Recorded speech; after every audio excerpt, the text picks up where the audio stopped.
Welcome everybody, wherever you are, to the 2020 edition of Italian Design Day in the United States. The Italian Design Day is a project that was born under the umbrella of the Ministry of Foreign Affairs, but this webinar is organized by Italian Trade Agency and is the result of the fruitful teamwork of its 5 offices in the US and the Italian Embassy in Washington.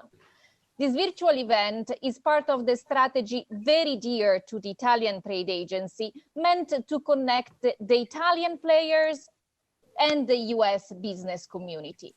It's true, we are still in a pandemic, but Italy continues to offer its products, its services, and its distinctive know-how. In other words, the dialogue between the two sides of the Atlantic continues, it hasn't stopped, and you today can be part of the dialogue by submitting your question. You can use the Q&A button at the bottom of the interface on Zoom. So let's get started. I have the honor to introduce Armando Varricchio, Ambassador of Italy to the United States. Ambassador, it's a great pleasure and an honor to have you here today. Thank you. Thank you very much, Stefania. Good morning, everybody. Good afternoon to our friends following us from Italy.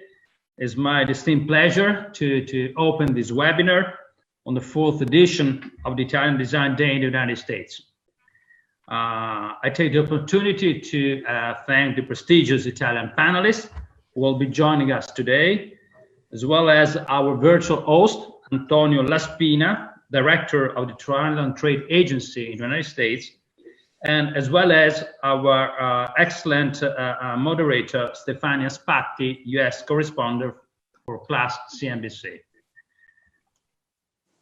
As it has been stated, this webinar is the first in a series that the Italian consulates in New York City, Miami, and Los Angeles will be hosting today.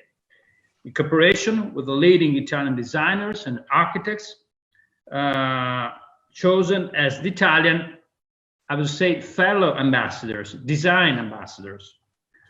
Piero Lissoni from New York City, who will also deliver remarks in this webinar. Alba Cappellieri for Miami, Pio and Tito Toso for Los Angeles.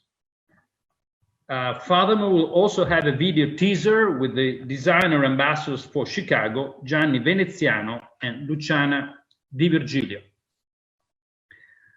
I want to take this opportunity to recall the splendid catalog of the Siguso Vetri d'Arte exhibition, which I recently hosted here in Washington, D.C., and which features prestigious collections of Murano glass masterpieces, is also online for everybody to enjoy. Drawing the future, development, innovation, sustainability, and beauty. This is the theme chosen for this year, Italian Design Day. And I would say there is no better way to underscore the role of Italian designers and architects in defining new patterns for the future. This implies also new technologies, new materials, and new ideas. But it also entails new priorities, such as environmental sustainability, so important these days. Innovation is crucial to pursue these objectives. I'm confident that Italian creativity will continue to forge the way ahead through daily work and boundless passion. Communicating this passion is our goal. This is why we work with Italian companies as well as architects on one hand and US business counterparts and consumers on the other. We envision the Italian Design Day as an initiative with both a cultural and economic component. From a cultural perspective, design is not only part of our heritage, it is also entrenched in all aspects of our lives and truly shapes them. This is why Italian design and lifestyle are inextricably intertwined. From an economic point of view, design has always been key for Italy's economic success. Furniture design is the quintessential element for our pioneering achievements in this sector, together with industrial luxury design. Let me just recall a very, very self-evident important figure: $3 billion. This is the value of the Italian export to the United States in the furniture and building sectors. This figure highlights the strong connection between the Italian design industry and the US developers, architects, and final consumers. The COVID crisis is having repercussions also on this important economic relationship.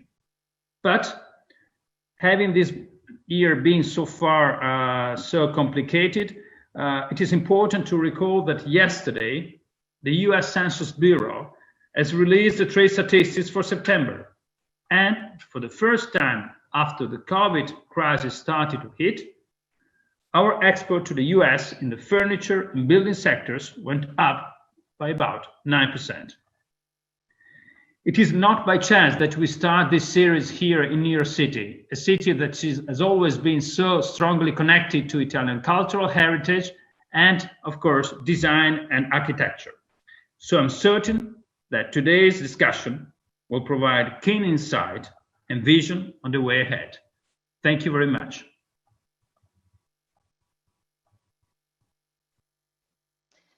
Thank you, Ambassador, for your words and your time. I'm sure that these are busy times for you. Now, I have the pleasure to introduce Antonino Laspina, Executive Director of Italian Trade Agency for the US. Please go ahead. Thank you very much, Stefania. It's really a great pleasure for me to be here today to witness this celebration of the Italian design. It's a celebration because today we are going to talk about one of the multiple expressions of the Italian ingenuity and ability. Ambassador Varricchio has already highlighted some of the main characters and aspects of the Italian leadership in this particular field. I would like to focus a little bit more on the aspects of the collaboration between the industrial system and the designers, because I think this is one of the main features of what we can call the Italian way to design. There is really a very Italian way when we talk about the possibility of designers to introduce the intelligence into the goods, in designing the goods, in conceiving the goods, and putting the goods at the service of the users and consumers.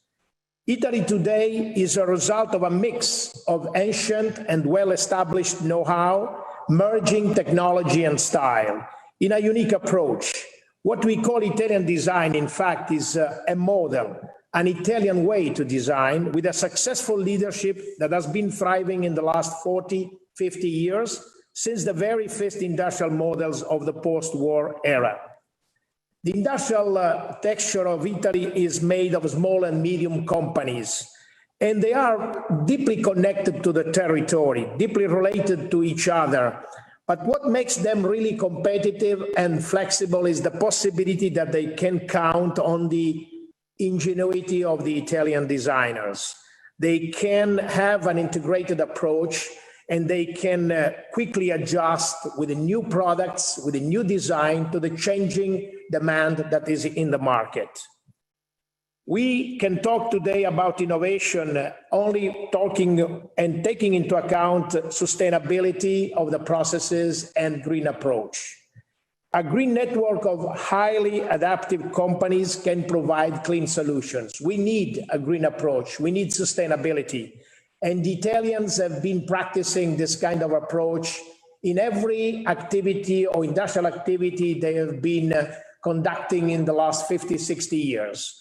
We were forced to do that because we have to make possible the coexistence of many different activities, economic activities, the industrial activity, the agricultural activity, the tourism activity. So the green approach and respect for nature has been always one of the first priority for the Italian system. Let's think about, for instance, the case of the Emilia-Romagna region, where we have some of the highest expression of the design in automotive and manufacturing system, like Ferrari, Maserati, Lamborghini, Ducati. And nevertheless, in the same area, we have some of the best expression of the Italian agricultural products, such as Grana Padano, Parmigiano, and so on. So this has been a continuous concern at the time that companies have been working with designers. And designers in Italy have been philosophers, artists, doers. They have been people that have been always taking into consideration the needs of the market. And so they have been working, considering the functionality of the product, of course, combining with aesthetic values, but this has been the ability of Italian companies to deal and work with them. Now, we know that there will be a new normal. There is going to be a new challenge for this Italian system, but we are confident that based on this strong structure, the Italian model is continued to collect success. Italian companies and designers are ready for this new challenge. They are represented today in this seminar, in this webinar, by a panel of different designers considering different generations and different specializations.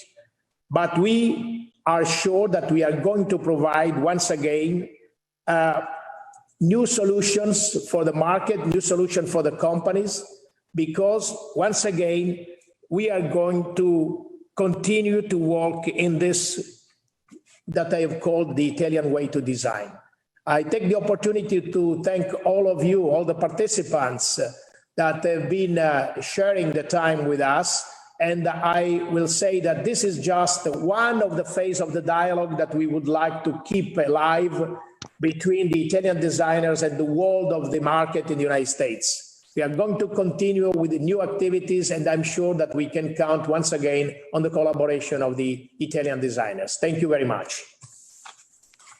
Thank you. Thank you for your comments and for the opportunity given to me to address such a wonderful group of panelists. They are the reason, after all, for so many of you to be here today. And let me repeat, do not hesitate to submit your questions. And if you really want to be specific, add the name of the person you want to receive the answer from.